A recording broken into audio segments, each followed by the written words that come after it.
한국사 팟캐스트 황금 이어폰. 한국사 공부하려고 하면 어디서부터 봐야 할지 좀 막막할 때가 있죠. 네, 정말 방대하니까요. 오늘 저희가 살펴볼 자료는 바로 그 방대한 역사를 체계적으로 이해하는 일종의 틀을 제시하는 흥미로운 유튜브 영상 내용입니다. 아, 그 분류벽에 대한 영상이군요. 네, 맞습니다. 어떻게 하면 이 복잡한 한국사를 명료하게 파악할 수 있을까? 이게 핵심 질문인데요. 네, 이 영상은 기진을 통해 역사를 나누는 방법을 제시하죠. 크게 보면 문자가 있었냐, 없었냐, 어떤 도구를 썼냐, 그리고 삶의 주제 이런 걸로요. 그렇죠. 이걸 알면 한국사의 큰 그림을 그리고 세부 내용을 학습하는데 도움이 될 거다. 이런 목표로 저희가 오늘 핵심 내용을 짚어보겠습니다. 좋습니다. 그럼 첫 번째 기준부터 볼까요? 가장 기본적인 구분인데 바로 문자 사용 여부. 네. 문자가 없던 시대를 선사시대, 그리고 문자 기록이 시작된 이유를 역사시대 이렇게 부르는 거잖아요. 맞아요. 아주 기본적인 분류죠.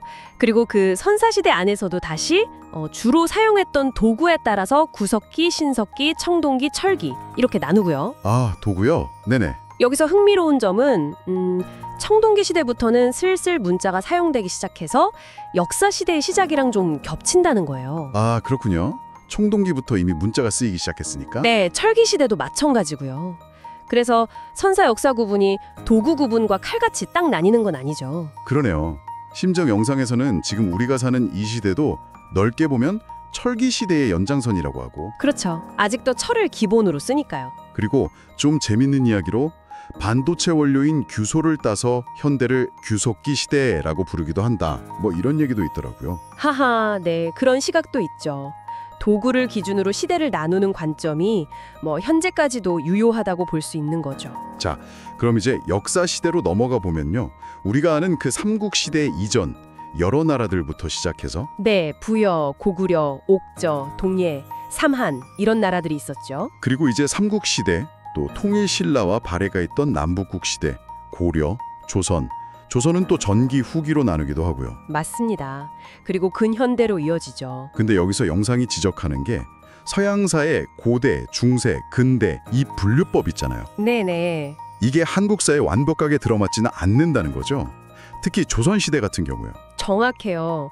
이게 좀 논쟁적인 부분이긴 한데 서양 기준으로 보면 우리 조선시대를 중세로 봐야 할지 근대로 봐야 할지 약간 애매하거든요. 아, 그래서 보통은 그냥 조선시대라는 고유한 시대로 따로 구분하는 경향이 있죠.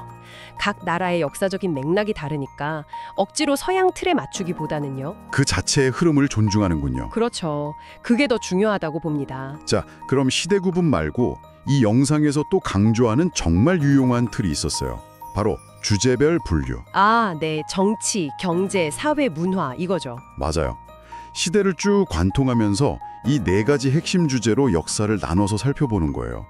우리 역사넷 같은 사이트도 이런 분류를 사용한다고 하더라고요. 이게 바로 역사를 숲을 먼저 보고 나무를 보는 방식으로 접근하는 아주 좋은 방법이에요. 숲과 나무요. 네.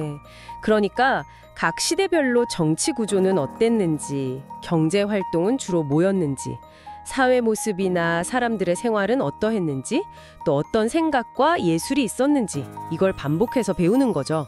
아하. 그러면 단순히 사건만 쭉 나열하는 것보다 훨씬 입체적으로 역사의 큰 흐름, 그 숲을 파악하고 또 그 안의 세부 내용, 나무들을 연결하기가 쉬워져요. 훨씬 깊이 있는 이해가 가능해지겠네요. 그럼요. 그럼 그중에서 정치 분야를 예로 들어 좀 더 보면요. 영상에서는 정치를 주로 세 가지로 나눠서 본다고 하던데요. 네, 인물사, 외교사, 그리고 제도사 이렇게요. 비중으로 보면 인물사가 한 70% 정도로 가장 크고 외교사가 20%, 제도사가 한 10% 정도 된다고 하죠. 인물사는 왕이나 영웅들 이야기일 테고 외교사도 다른 나라와의 관계니까 비교적 익숙한데 제도사는 좀 딱딱하게 느껴질 수 있을 것 같아요. 용어도 어렵고요. 그렇죠. 중앙 통치 체제니 지방 행정구역이니 이런 용어가 나오면 일단 좀 부담스럽잖아요. 네. 근데 핵심은 그 용어랑 그 의미를 이해하는 거예요. 예를 들어 중앙 통치 체제는 쉽게 말하면 왕이랑 같이 나라를 다스리는 핵심 기구들이 뭐였냐 이거거든요. 아, 조선 시대로 치면 의정부나 육조 같은 거요.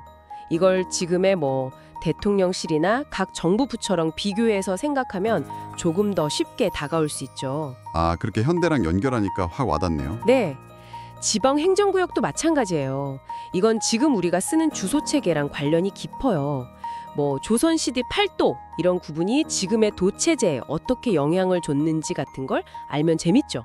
그래서 이게 왜 중요하게 다뤄지는 건가요? 이게 중요한 이유는 당시 사람들의 생활 공간이자 국가 통치의 기본 단위였기 때문이죠. 그리고 또 이 부분은 반드시 지도랑 같이 봐야 해요. 아, 지도. 영상에서도 그 부분을 강조하더라고요. 네. 지도 없이 그냥 글자만 외우면 뭐 예를 들어 낙동강이 어디 있는지 압록강이 어디 있는지도 헷갈리는데 어떻게 그 지역의 역사나 외교 관계를 제대로 이해하겠어요? 정말 뜬구름 잡는 거죠. 하긴 그렇겠네요. 그 외에도 군사제도, 뭐 중앙군, 지방군 나누는 거나 관리선발제도, 뭐 과거시험 같은 거 있잖아요. 이런 것들도 다 정치제도사의 중요한 부분이고요. 그렇군요. 결국 한국사를 효과적으로 이해하려면 이 시대 구분이라는 시간축이랑 정치, 경제, 사회, 문화라는 주제축, 이 두 가지를 같이 활용하는 게 핵심이군요. 바로 그거죠.